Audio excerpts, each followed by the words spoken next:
All right, we're on section 15.2, which deals with linear approximation and tangent planes.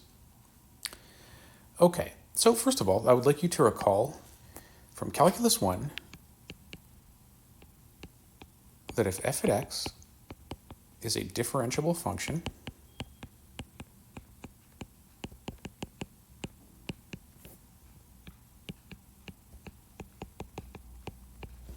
its tangent line at x naught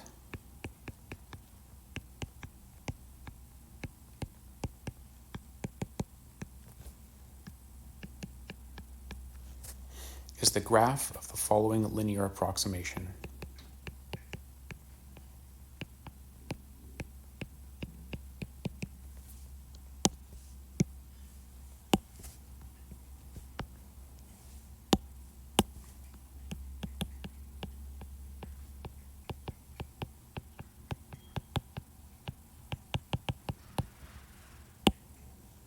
Okay, so the linear approximation is y is equal to f at x naught plus f prime x naught times x minus x naught. Okay, so again, we start off with the function f at x, which is a function of one variable, x, and this function is differentiable. Its tangent line at x naught is the graph of the linear approximation y equals f at x naught plus f prime at x naught, x minus x naught.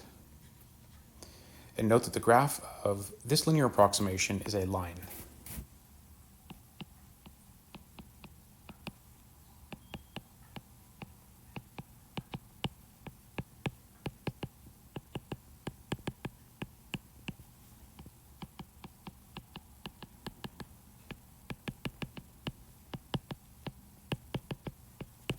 Okay.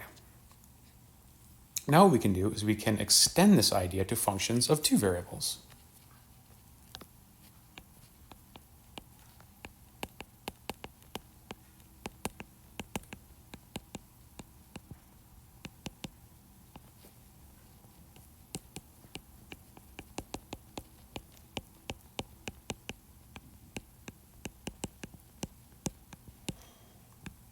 Okay, so in particular, in the case of two variables,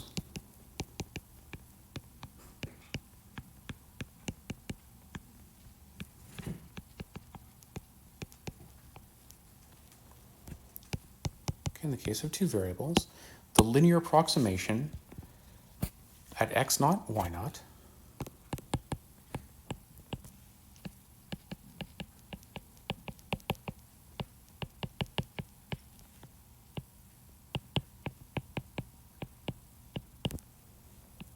for the function f at xy. Okay, so note that we now have a function of two variables, x and y, is given by the following formula. So we'll denote the linear approximation Lxy, and the formula is f at x naught, y naught plus fx, x naught, y naught, x minus x naught, plus f at y evaluated at x naught, y naught times y minus y naught. Now, just a quick note, when I say f subscript x, this is the partial derivative of f with respect to x. And similarly, when I say f subscript y, I mean the partial derivative of f with respect to y. Okay, so here we have our formula. Now, sometimes we also like to write this formula, instead of denoting it by Lxy, we like to denote it by z. So in other words, we would simply have z is equal to f at x naught, y naught, plus f at x evaluated at x naught, y naught, x minus x naught, plus f at y, x naught, y naught, y minus y naught. Okay, now one thing I would like to note in this case is that in this case, the graph of the linear approximation is a plane.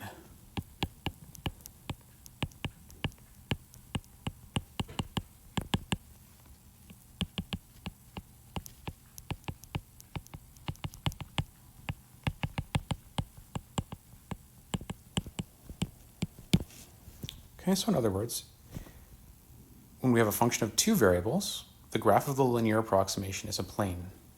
By contrast, back in Calculus 1, the graph of a linear approximation of a function of one variable is a line. Okay.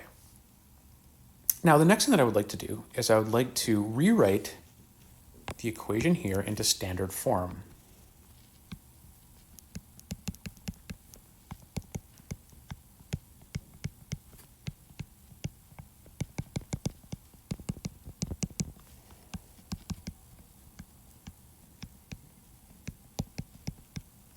And by standard form for a plane, remember, I mean it should be in the form ax plus by plus cz is equal to d. So we want to write it specifically into this form, into standard form. All right, let me begin by simply copying down the formula. Z is equal to f at x naught y naught plus f subscript fx x naught y naught x minus x naught, and finally f at y evaluated at x naught y naught y minus y naught. Okay, so therefore we get z is equal to f at x naught y naught. I'm now going to distribute the f at x into parentheses such that we get plus f at x naught y naught times x minus f at x naught y naught times x naught. I'll now distribute the f at y into parentheses. In doing that, we're going to get plus f at y x naught y naught times y minus f at y x naught y naught times y naught. I'll now bring, I'll bring everything over to the left-hand side, which has either an x in it or a y in it. That is these two terms here. So doing that, we get negative f at x naught, y naught x, minus f at y, x naught, y naught times y, plus c, and this is equal to, well, what do we have left over on the right-hand side? Well, we have this term. Let me do this in a different color.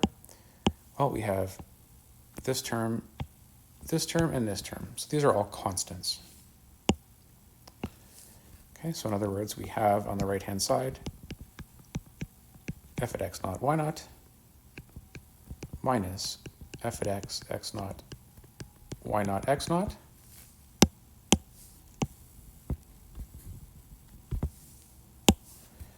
minus f at y x naught y naught times y naught. Okay, well now we've actually written our equation into standard form.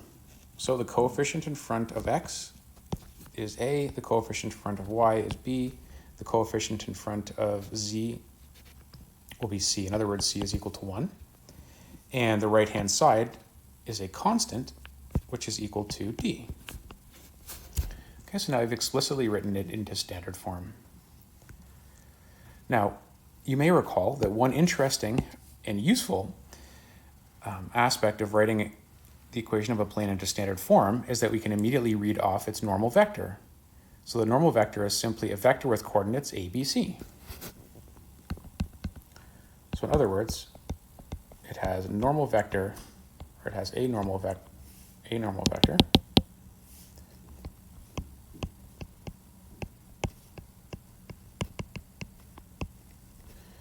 given by the coordinates a, b, c, which will be negative f at x naught, y naught, negative f at y, x naught, y naught, and 1. Okay, so here is a normal vector to the plane. All right. Now, we have a piece of notation. The linear approximation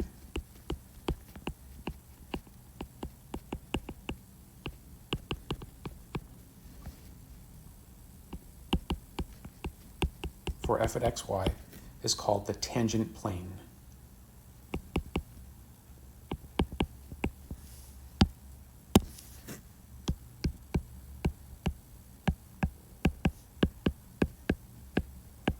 For functions of one variable, it was the tangent line. For functions of two variable, we refer to it as the tangent plane. Okay, so now we have a nice diagram illustrating what we've just done. So we can see in orange, right here, we have the graph of a function of two variables. And in blue, we have its linear approximation. And specifically, this is at the point x naught, y naught. Okay, so the point x naught, y naught is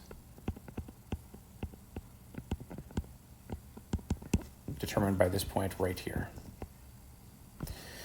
Okay. So again, we start off with a function f of xy. We create the linear approximation, the graph of which is a plane tangent to the graph at the point x naught, y naught, z naught. Okay. So let's see. Now we're ready to look at an example. Now I think before I actually look at an example, I am going to look at a table. Here, let's look at a table which is given in the textbook. And this table nicely summarizes much of what we've just done so far in this section. So again, this comes directly from the textbook. And it says the linear approximation at x naught, y naught of the function f of xy is the linear function denoted Lxy is equal to f at x naught, y naught plus f at x naught, y naught, x minus x naught plus f at y evaluated at x naught, y naught times y minus y naught. The graph of this is called the tangent plane to the graph of f at x naught, y naught. And finally, the normal vector is the vector which we just wrote a moment ago. It's this vector right here. Maybe I'll highlight it. There we go. Now, one interesting thing which is also included within this chart is that right here, they also give the definition for a linear approximation of a function of three variables, which we didn't actually do. But the generalization is really quite straightforward. If you have a function of three variables, then its linear approximation at some point, x naught, y naught, z naught. This is the linear function that we see written here. Well, first of all, it's denoted L, x, y, z. There are three variables. It's f at x naught, y naught, z naught, plus f at x evaluated at x naught, y naught, z naught, times x minus x naught.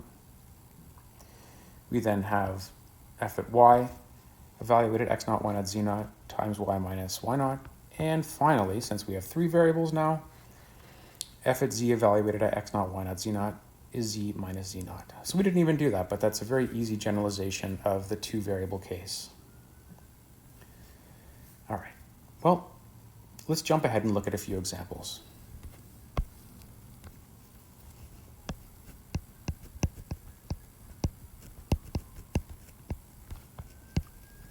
Okay, so in this example, we're going to find the tangent plane to the surface of a given function.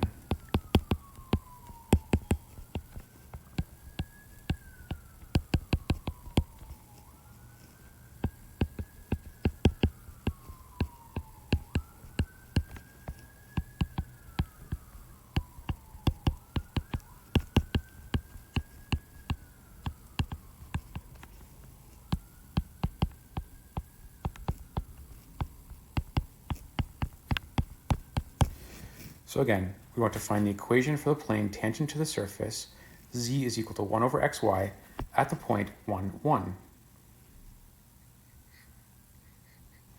Okay, so the first thing that I'll do is I'll write down the function that we're given. So the function that we're given is 1 over x times y. The next thing I'll do is I'll evaluate the function at the given point, 1, 1. So x is 1, y is 1. Well, the evaluation is just going to be, well, it's just 1. So in a moment, I'm going to take the partial derivative with respect to x. Before I do this, I'm going to rewrite our function as follows: x to the exponent -1, y to the exponent -1. Just makes it a little bit more straightforward to calculate the partial derivatives. Okay. Okay, so given that, the partial derivative with respect to x is given by negative x to the exponent -2, y to the exponent -1. I'm next going to evaluate this at the point 1, 1, and we simply get -1. Next, we find the partial derivative with respect to y. So this is equal to negative x to the exponent -1, y to the exponent -2. We evaluate this at the point 1, 1, and once again we get -1. Okay, so now we have all of the ingredients that we need for writing the equation of the tangent plane. Okay, so in particular, we have z is equal to f11, which we know, plus f at x11, x minus 1, plus f at y, evaluated at 1, 1, y minus 1. Okay, so let's see. Well, we know that f11 is equal to 1. We know that the partial derivative with respect to x, evaluated at, let's see, the partial derivative with respect to x evaluated at 1, 1 is -1. And this is times x minus 1. And similarly, the partial derivative with respect to y at 1, 1 is also -1. Let's simplify this. So we get z is equal to 1 minus x plus 1 minus y plus 1. Or in other words, z is equal to minus x minus y plus 3. And if we want to write this into standard form, we get x plus y plus z is equal to 3. So this is the equation of the tangent plane. Okay. Now the next thing that we could do, if we like, is we could actually graph both the original surface and the tangent plane. So why don't we do this? So I will open up, let's see, our 3D calculator in GeoGebra.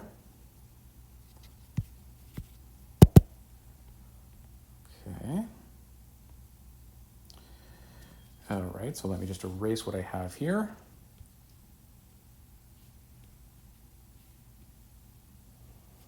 All right, so the next thing that I'll do is I will first input the function that we're given. So the function that we're given is z is equal to 1 divided by xy. Okay, so this is a graph of the function. Okay, the next thing that I'll do is I will input the graph of the tangent plane. So we have x plus y plus z plus z, and this is all equal to 3. Press enter, and there we go. So in purple we have a graph of the function, and in, I don't know what that is, sort of a light blue, we have the graph of the tangent line. Now the next thing that we can do is we can graph the point on the surface for which this tangent line is for. Well, the point on the surface is going to be what? Well, the x value is 1, the y value is 1, and the z value is going to be 1.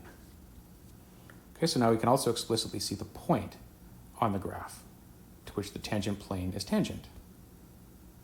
Okay, so let me see, let's get a good picture of this. I guess that's a pretty good picture. And I will export that. All right. So,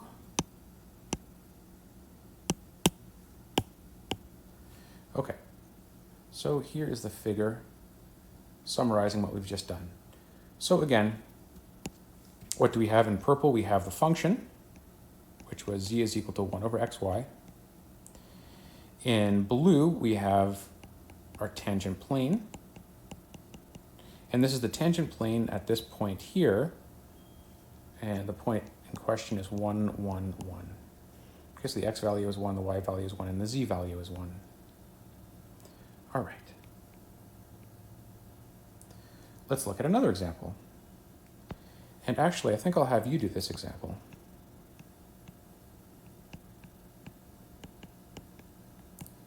Okay, so what I would like you to do,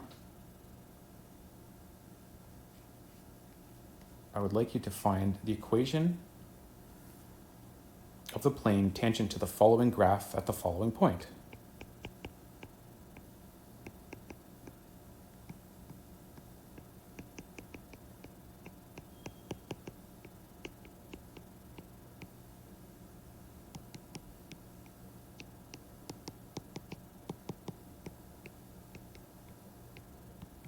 So it's tangent to the graph of, let's see, f at xy is equal to x squared plus 2y cubed plus 1.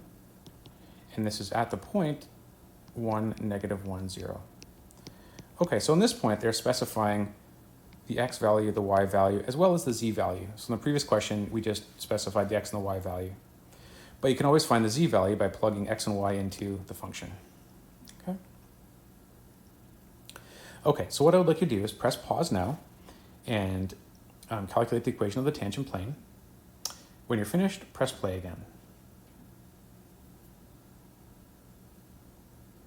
Okay, so the first thing that I like to do is copy down the function itself, which was x squared 2y cubed plus 1. The value of the function, well, we're already given the value of the function at 1, negative 1. We know that it's going to be 0, but let's explicitly calculate it. So if I substitute x equals 1 and y equals negative 1, we get, let's see, 1 minus 2 plus 1, or 0. Okay, good. And of course, that's exactly what we should have got because they've given us the they've given us the z value. So we better have gotten 0. All right. The next thing that I want to do is calculate the partial derivative with respect to x. Well, this is equal to 2x. We'll evaluate this at x equals 1, y equals negative 1. And this is, well, it's 2. Next, we take the partial derivative with respect to y. And this gives us 6y squared. Evaluating this at 1, negative 1, we get 6. Okay, so now we have all of the ingredients to write down the equation of the tangent plane.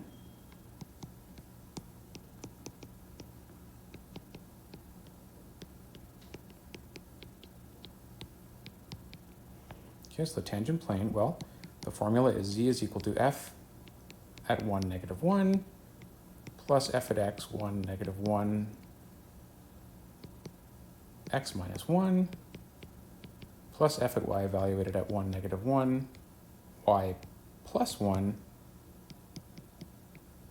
In other words, z is equal to, well, f at 1, negative 1 is just 0.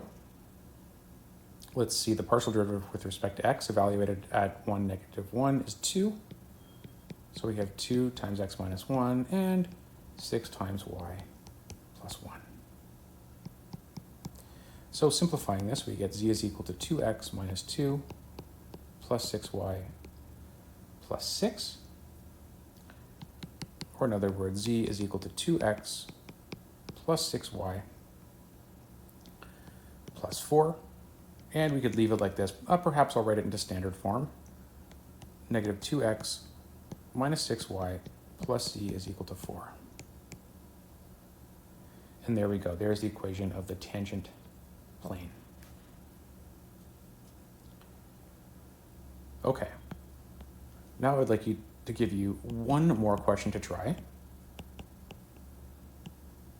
So in this case, I would like you to find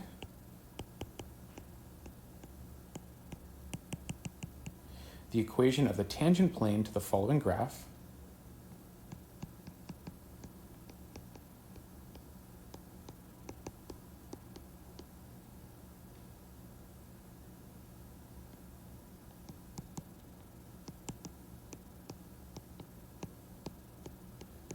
So in this case, the function that we're given is f at xy is equal to x squared plus y squared over xy. And the point in question is x naught, y naught is equal to 1, 2. Now in this case, they're not specifying the z value, but you can easily find the z value by plugging x naught, y naught into our function.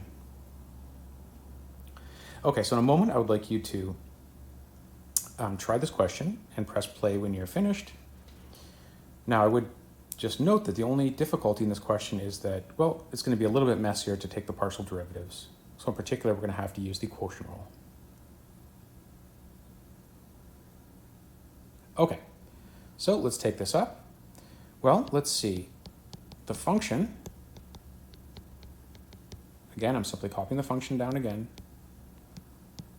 If we evaluate this at 1, 2, well, what do we get? We get 5 over 2.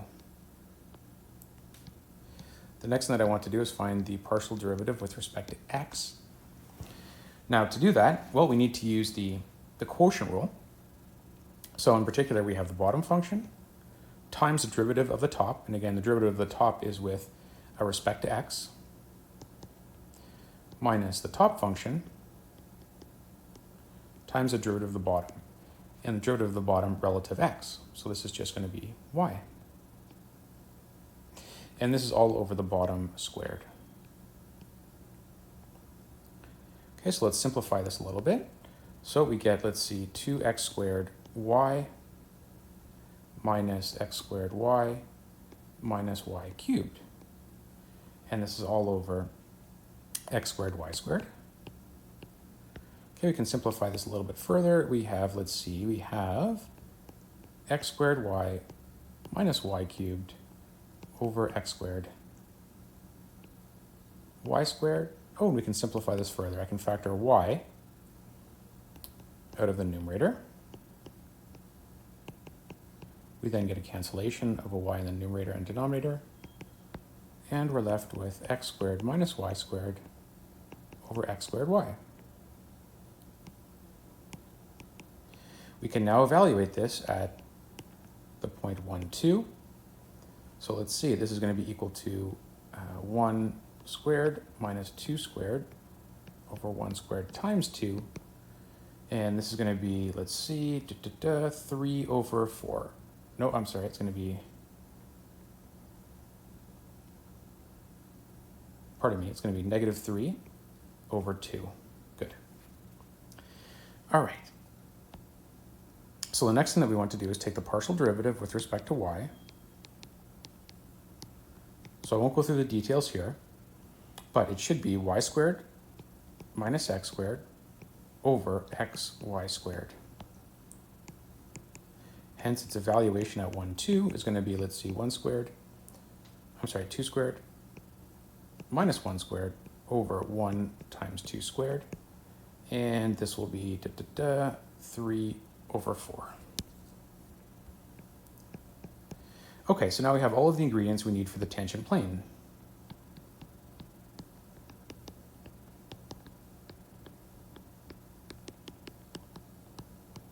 So the tangent plane is, well, the formula is z is equal to f at 1, 2 plus fx at 1, 2, x minus 1 plus f at y at 1, 2, and y minus 2. Substituting in the values that we have, well, let's see, we have 5 over 2 plus, or I'm sorry, minus 3 over 2 x minus 1 plus 3 over 4 y minus 2. Now the first thing that I would like to do is to clear the fractions. Now I can do that by multiplying each term by 4. Okay, so I'm going to multiply through by 4. That leaves us with 4z is equal to 10 minus 6 x minus 1 plus 3 y minus 2. Okay, so again, I've simply cleared the fractions by multiplying through by 4. That is, I multiply each term by 4. Now I simplify, so we have 4x is equal to 10 minus 6x plus 6 plus 3y minus 6. In other words, 4z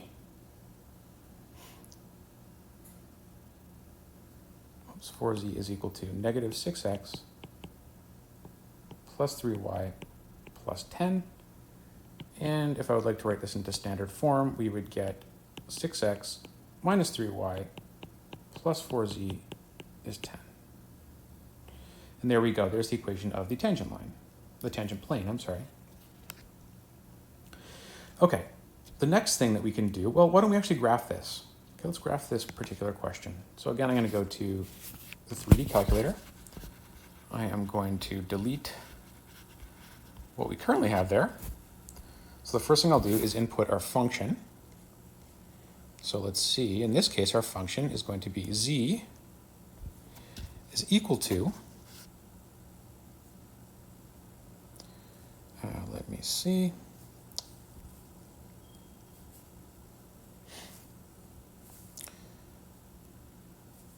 okay, parenthesis, x squared plus y squared, and this is all over x times y. All right.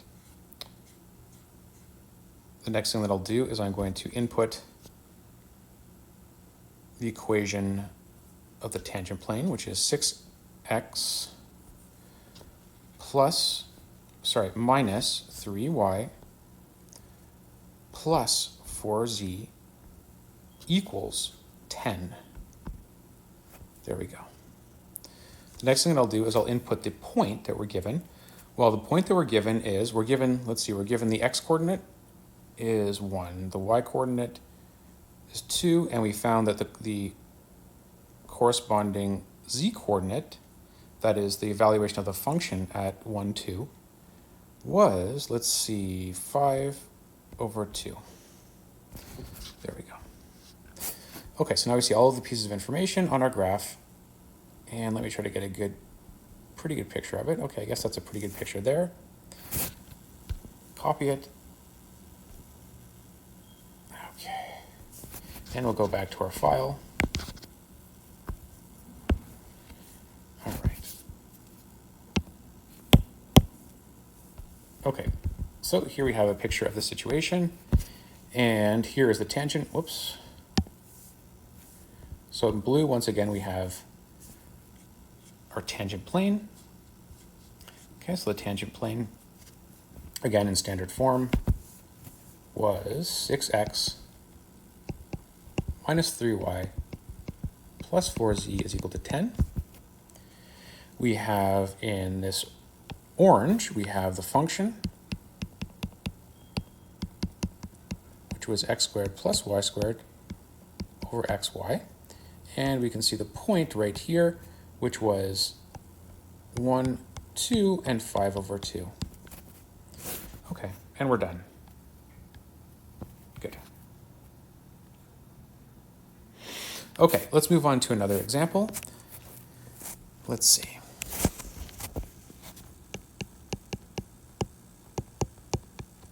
So in this example, we would like to find the formula for a unit normal vector.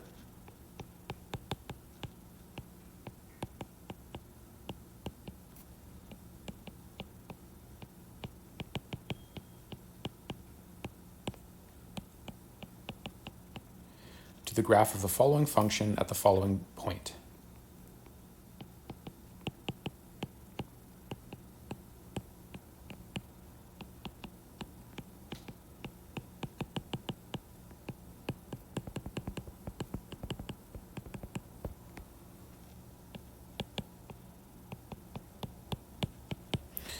Okay, so again, we're finding the formula for a unit normal vector to the graph of the function f at xy equals e to the xy, and this is at the point negative 1, 1. Okay, well, we already know that a normal vector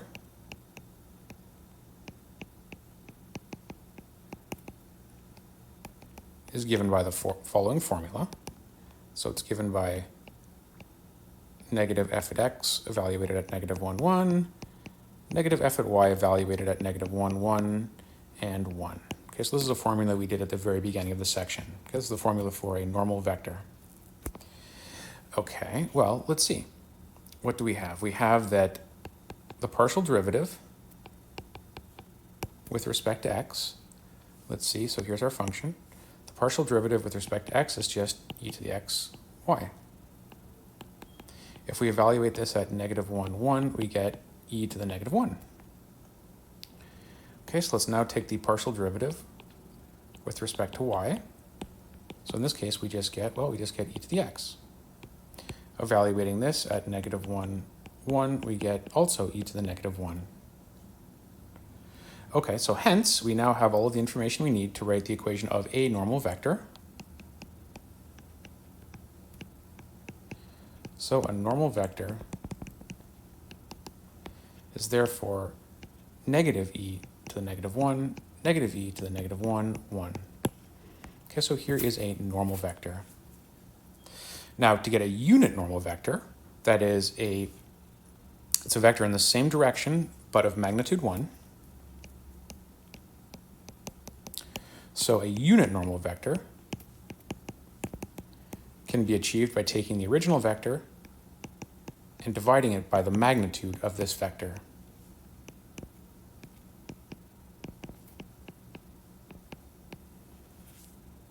So this is in general true. If you take a vector, you divide it by the magnitude of that vector, you now get a vector of magnitude 1. That is, you now get a unit vector. Well, let's calculate this denominator. Well, let's see. The magnitude of this denominator, that is the magnitude of the vector negative e to the negative 1, negative e to the negative 1, 1. This is equal to, well, the first term squared plus the second term squared plus the third term squared, and then we take the square root. In other words, we get e to the exponent negative 2 plus e to the exponent negative 2 plus 1, all square rooted, or in other words, 2 e to the exponent negative 2 plus 1. Hence, so we substitute this value into this equation. So hence, a unit normal vector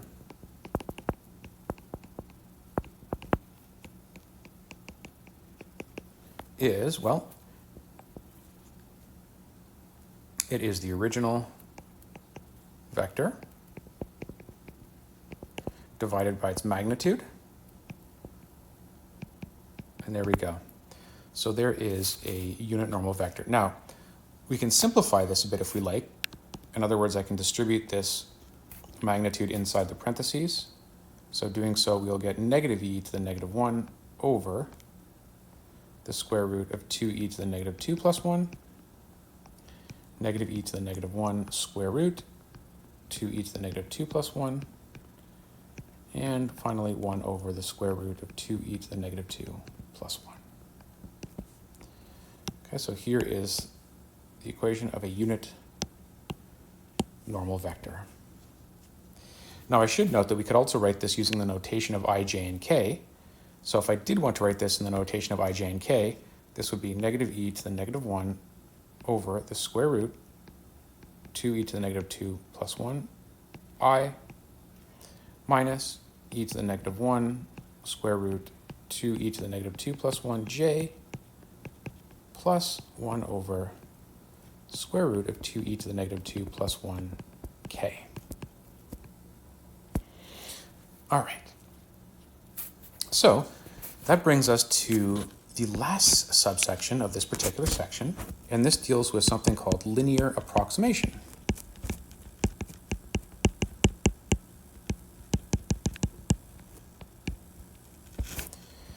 Okay, so recall that the linear approximation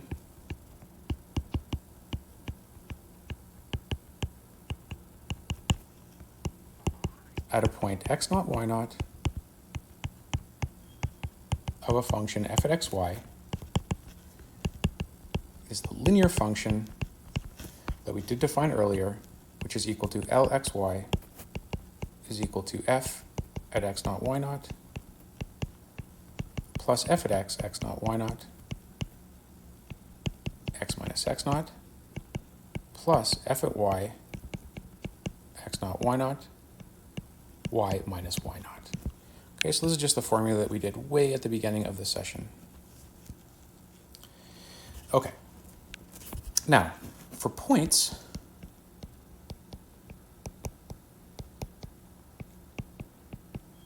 x, y, that are close to x naught, y naught, we have that the linear approximation is very close to being equal to the function itself. And further, the closer xy is to x naught, y naught, the better the approximation.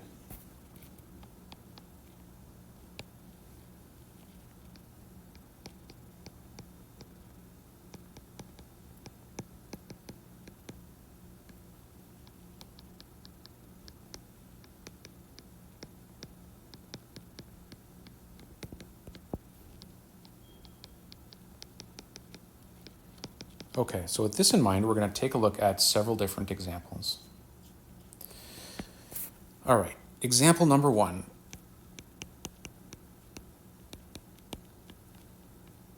All right, so in this example, I would like us to calculate an approximate value for the following expression.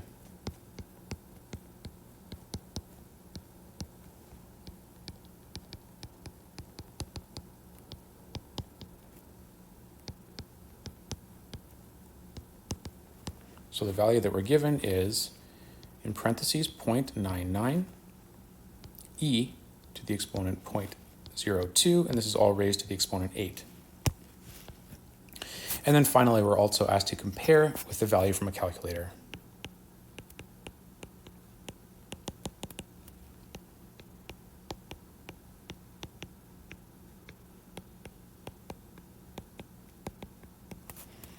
All right. Okay, so let's see, what are we going to do? So we're trying to calculate an approximate value for the expression that I have written here. And then we're going to try to compare this with its value that we get from a calculator. So how on earth are we going to do this? Well, the first thing that we're going to do is we're going to define a function based on the based on the expression we're trying to approximate. These are always going to be functions of 2 variables. Okay.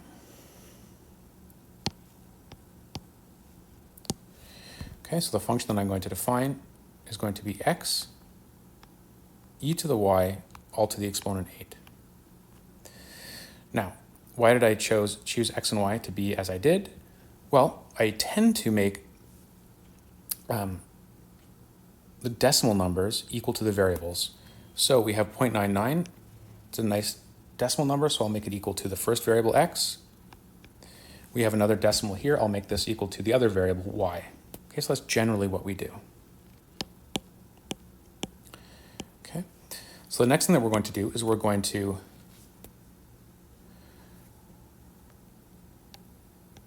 let L at xy be the linear approximation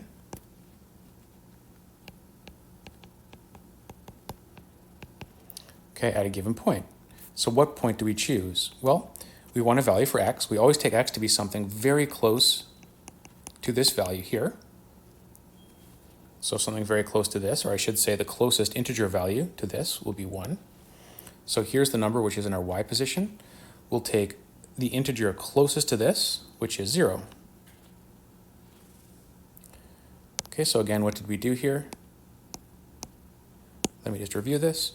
So I want to find this point here. How did I find the x-coordinate? Well, I went to the corresponding x-coordinate in our expression, and I took the closest integer.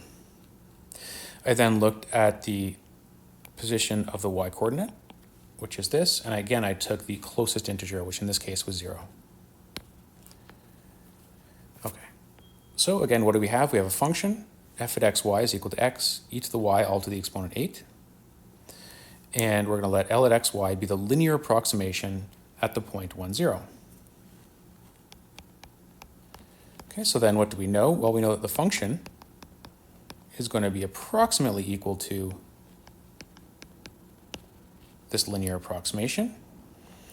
And this is going to be true as long as xy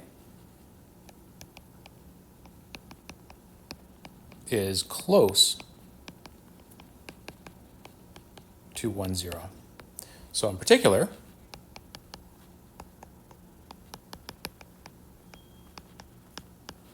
we will have that f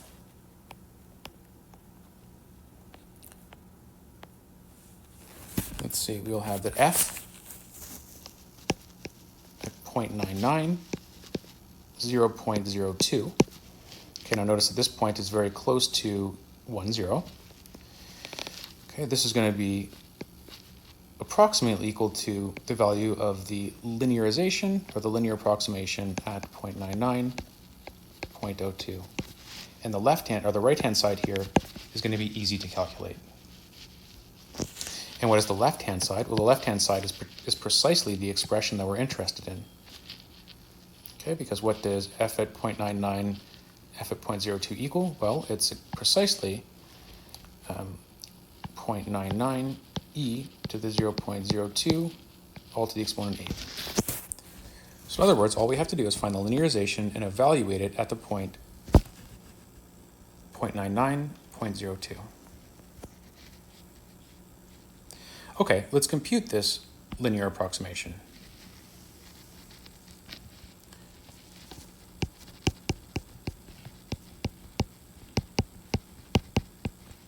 So let's compute the linear approximation. Okay. Well, let's see. The first thing that we need is, let me just rewrite the function again. So we have x e to the y all to the exponent 8, and we can expand this somewhat to get x to the exponent 8, e to the exponent 8y. I'm then going to evaluate it at the point in question, 1, 0. Well, this is equal to, well, it's simply equal to 1. Next, I find the partial derivative with respect to x. Well, this is 8x to the exponent 7, e to the 8y. I evaluate this at 1, 0, and, well, not once again, we get 8. Okay, next we take the partial derivative with respect to y, and here we get 8x to the exponent 8, e to the 8y, and evaluating it at 1, 0, we get 8. Okay, so now we have all of the ingredients for the linear approximation. Okay, that is the linear approximation. It's equal to f at 1, 0 plus f at x 1, 0, x minus 1 plus f at I 1, 0, y. Okay, so substituting in the values that we just found, we get that this is equal to 1 plus 8 x minus 1 plus 8y. Simplifying, we get 1 plus 8x minus 8 plus 8y.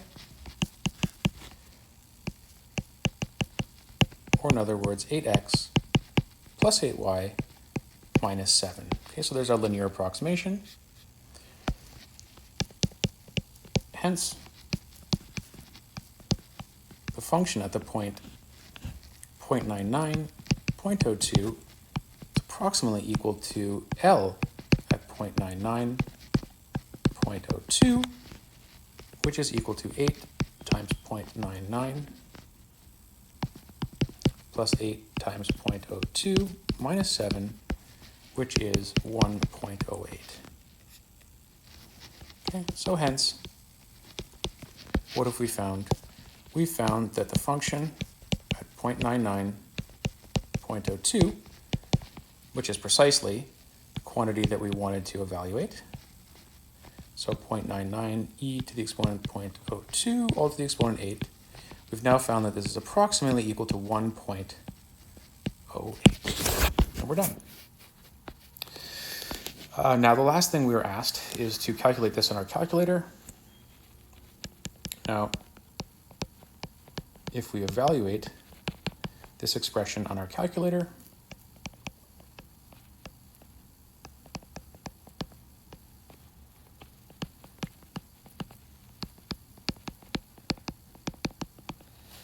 well, let's see, I got 1.08285093.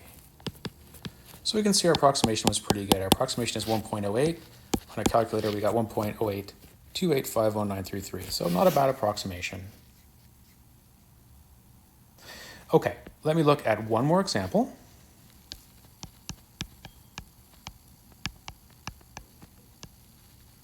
So let's find the approximate value for the following expression.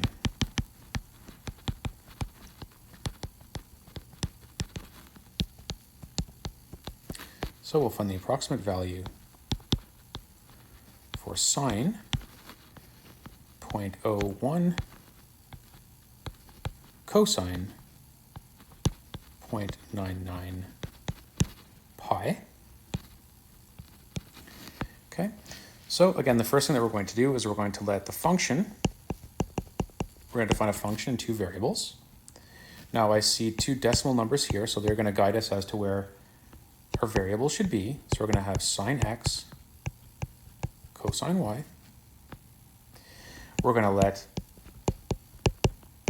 L at xy, this is going to be the linear approximation,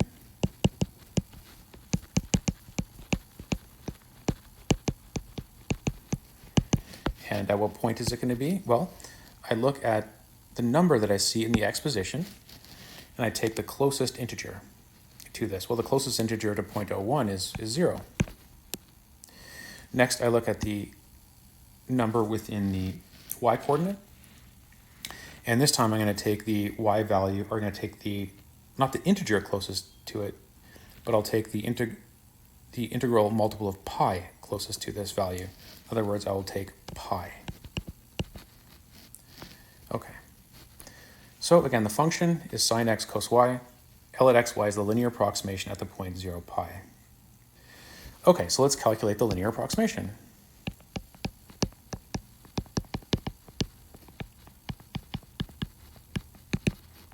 Well, first thing I always like to do, I copy the equation, the original equation that we're given, which is sine x cosine y.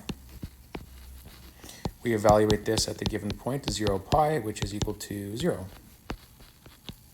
Next, I take the partial derivative with respect to x, giving us cosine x cosine y, and we evaluate this at 0 pi, and this is -1. We then take the partial derivative, this time with respect to y, giving us negative sine x sine y, and we evaluate this at 0 pi, which is just 0. So now we have all of the ingredients for the linear approximation. Okay. So let's see, hence we have the linear approximation, and this is equal to, by definition, f at 0 pi plus f at x 0 pi times x plus f at y 0 pi times y minus pi. Substituting in our known values, we have, well, this is quite nice. We just get Lxy is just equal to negative x. So there's our linear approximation. So thus, what do we have? Well, we have that the function f at xy is approximately equal to this linear approximation, which is negative x. And this is true for values of xy close to 0 pi.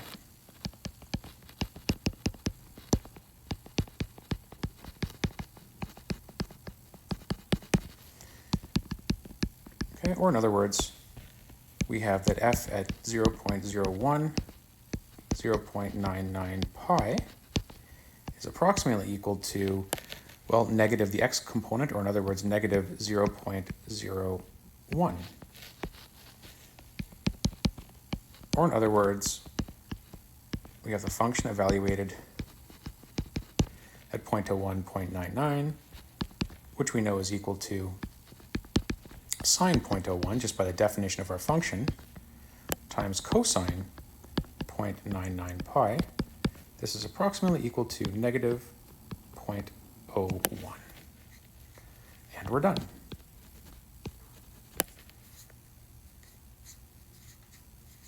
Okay, so that brings us to the end of this particular section. I will post homework on my lecture notes for this section, and this will be posted on Blackboard.